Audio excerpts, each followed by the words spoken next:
World Racing Group CEO Brian Carter, the man in charge of the World of Outlaws case construction late models series, has explained why the group has suspended, fined, and penalized Bobby Pierce, Devin Moran, and Kyle Bronson after their tires failed a chemical inspection. And he says that all three of those tires did not meet the Hoosier tire benchmark and that they were treated with a chemical substance. Before we get into this, I'd like to ask you, please hit that subscribe button, hit that bell for notifications so you don't miss any of our future videos here at John Trent Racing. This is over at Dirt Vision on X.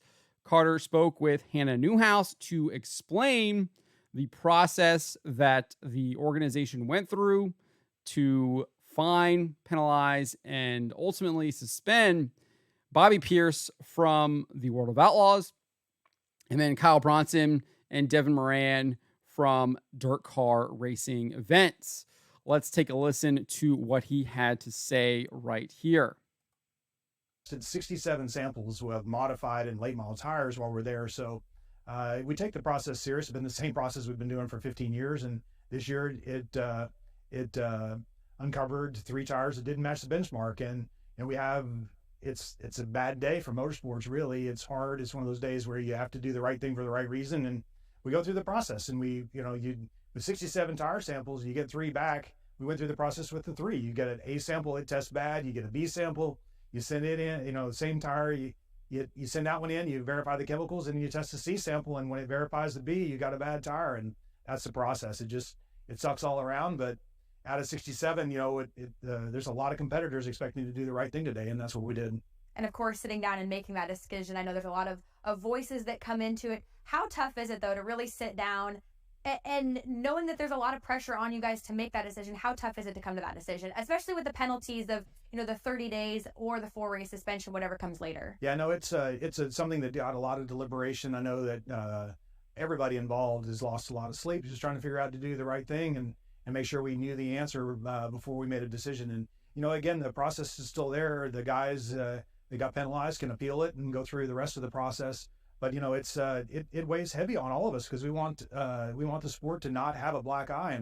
And this is one of those days where you have to make a tough decision where the long-term integrity of the sport is the important part here. And sometimes you take a beating in a short run, and that's kind of what you're going to do for the next couple of weeks. Now, we saw, of course, that rule get posted that Thursday of Dirt Car Nationals, just really highlighting and bringing to light the non-modification of your tires.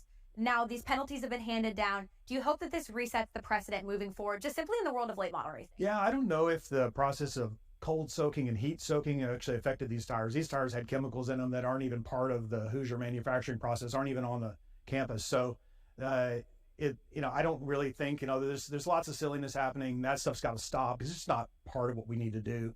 But these tires were chemically altered. So that's the part where it becomes really, it's not a conspiracy theory, it's chemistry. This chemistry doesn't lie, and there are chemicals in the tires that don't belong. And that's the process that we follow.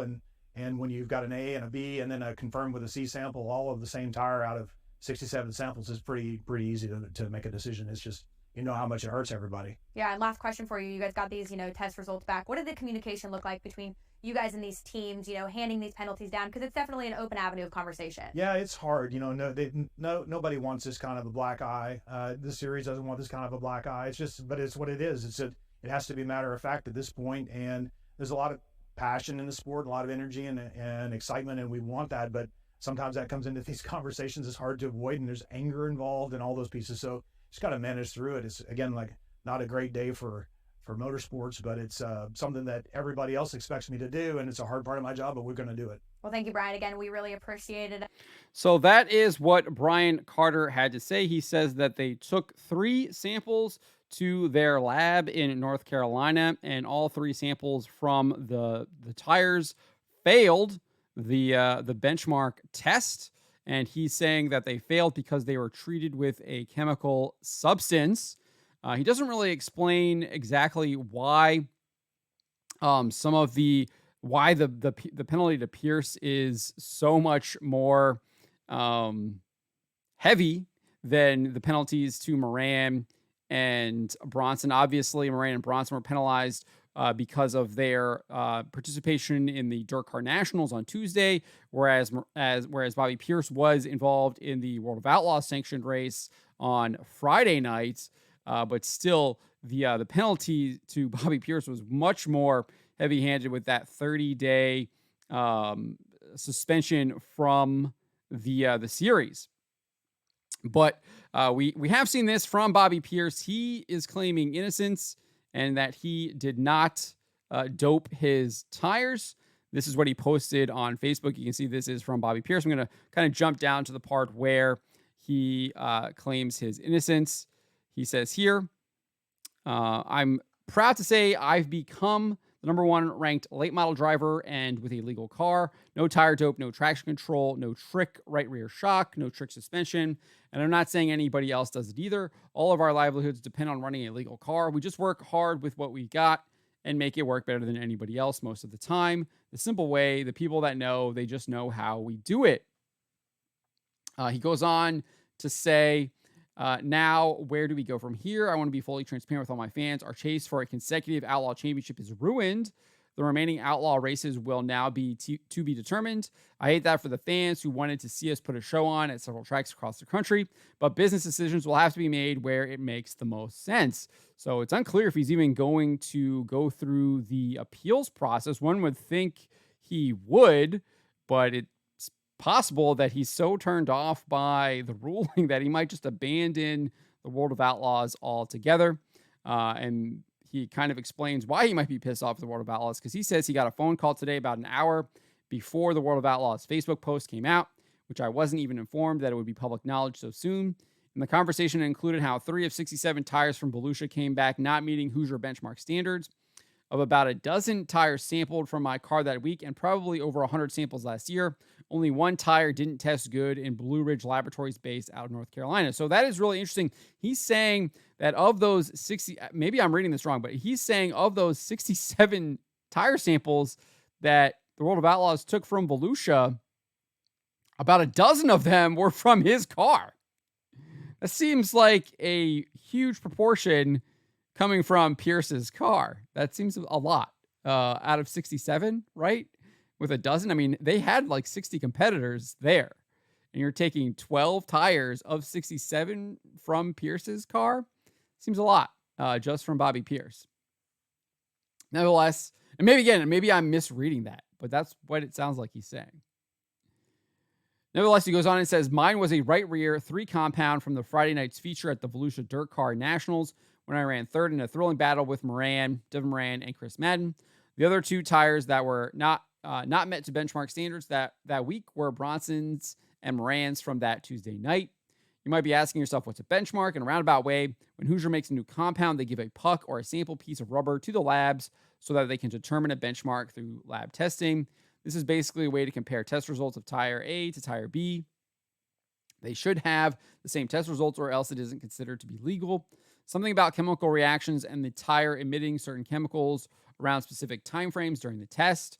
A pretty common misconception is that they can tell what foreign substance was supposedly put on a tire.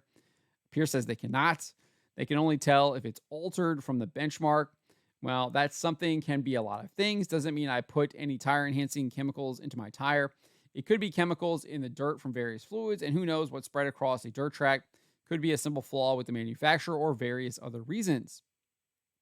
He then goes on and says, now let's back up when I got the phone call and shortly thereafter read my email and almost immediately saw the post online. My heart sank. How could it be? I didn't do this. Here we go again. And it's a feeling that you can't describe until it happens to you. It's late in the evening. I still can't get a call back from anybody at World Racing Group. I have no idea what the lab results truly were or what the graphs look like. I have had no explanations. The public should be able to know what is going on, but especially me. I've been tossed into the corner and made a non-priority from my friends at World Racing Group. Hundreds of racers have reached out to me with how they've been through the same thing, wrongly accused and nobody cares, but how do we band together to stop this? I remember when it wasn't myself in the situation, it was easy to feel as if someone was cheating and to agree with their penalties because, yeah, some do cheat. It all comes back to a similar lab, a similar tire company, a similar trend. And some of us are really paying the price for something we didn't do. If you win enough races and get your tire sampled a lot, your time is coming too. He then says, we got to hold these places accountable and do a better job. I should get a second or third test from different labs. We need more up-to-date benchmarks. World of Outlaws should keep any tire in question for future appeals. So he's already kind of questioning the appeals process there. And we didn't really get a good explanation of what that appeals process looks like. Hopefully the World of Outlaws gets a little bit more transparent on that so we can know what that looks like. So that's what Bobby Pierce posted. His mom, Angie Pierce, posted this yesterday. She said, to start, we want to let all of our fans and racers know we are completely innocent of tampering with any tires at any time. But that's not why I'm putting this out. I'm putting this out to demand that the truth be heard. We are determined guilty because of a test result from a very questionable lab. We are given a second sealed sample at every event we are tested. However, World Racing Group, World of Outlaws do not take into consideration a secondary test result using the second sample. Why? Why even cut a second sample to keep if they don't consider it? Lucas Oil refuses to use the lab in question, Blue Ridge Labs, and chooses a more reputable lab instead. Why then should it not be allowed and permissible at the driver's expense to have a second opinion? So this is exactly what I'm asking for, is a second opinion. If you are diagnosed with a terrible disease, you would search a second opinion. This is a detrimental disease to not only Bobby's, Devin's, and Kyle's livelihood, but their entire reputation as well. This could all be changed and the truth prevail if a second opinion was considered. So, and then she calls on basically fans to make their voices heard. And she actually says, email Brian Carter and demand we fix this broken system in the future, even if it doesn't change the outcome for these guys. You'll keep this from happening more in the future. She then shares his email, and then also it tells people to reach out to Sam Driggers, who also works for World Racing Group and Dirt Car Racing. So that is what she had to say. I don't think Moran or Bronson have issued any statements in response to their suspensions, fines, and penalties. I've only seen Angie Pierce and Bobby Pierce talk about this. And obviously, Brian Carter has provided an explanation to Dirt Vision about the process that they went through. I do think that this idea of having a second opinion makes sense to me. Don't know why you wouldn't have that, especially in an appeals process. I know with late model stock racing, with the appeals process there, you go to an independent, usually it's an engine issue. They're usually breaking down the engine. It's not a tire issue because they impound the tires and things like that. You purchase the tires from the track. So there's not usually a tire issue. It's usually an engine issue. But they go to a third-party certified engine mechanic who breaks it down and does an inspection. So that would be, that's after the track and the NASCAR officials have done their inspection. So that seems to be something that they could maybe bring over from the asphalt world, going to getting that second opinion. That doesn't seem like a big ask. That's something that should have maybe already have been in place. And especially if they have a sample still from that tire to test that, to see. But that's basically the latest on this. I know Brian Carter has also done an interview with Kenny Wallace where he breaks down a lot of this stuff. I thought the interview was okay.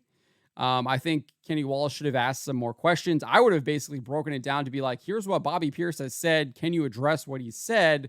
They kind of do that in a roundabout way. I would have liked to have seen a much more blunt interview where he was actually like, Bobby Pierce says this. Bobby Pierce says you stopped contacting him. Like, what's going on here? But he basically just kind of summarized what he said in that like 5-minute clip there with Dirt Vision in a half-an-hour interview with Kenny Wallace. So there's a lot of new stuff there. He's basically just kind of doubling down on what he said in that Dirt Vision clip. But at this point, it really looks like it is a he said, she said kind of thing. I do think that these lab tests are not infallible. I think Carter has been making that claim. I disagree with him. I think anyone who's been paying attention to quote unquote the science outside of racing can realizes that stuff is not infallible and can definitely be questioned. There's numerous ways that that can be tampered with. Obviously, we're dealing with other humans. There's fault there's like they can mess with it. They can not they can, I don't want to say poison it, but they can that's just the wrong word right there, but they can obviously make changes to it. There can be mistakes made. Who knows if the same person is testing all the same rubber samples, because again, you have a human doing the testing and humans make mistakes. We all do. So that's a possibility. Obviously, Pierce could have cheated, and the World of Outlaws is right in penalizing, fining him, and suspending him. But it just feels like a very he said, she said kind of thing. And you'll have to let me know what side you're on. Do you agree with Brian Carter and the World of Outlaws and the World Racing Group? Or at this point, do you agree with Bobby Pierce and his mom, Angie Pierce, that they are innocent and the World of Outlaws has got it wrong and they are treating them unfairly? So let me know what you guys make of all this in the comments below.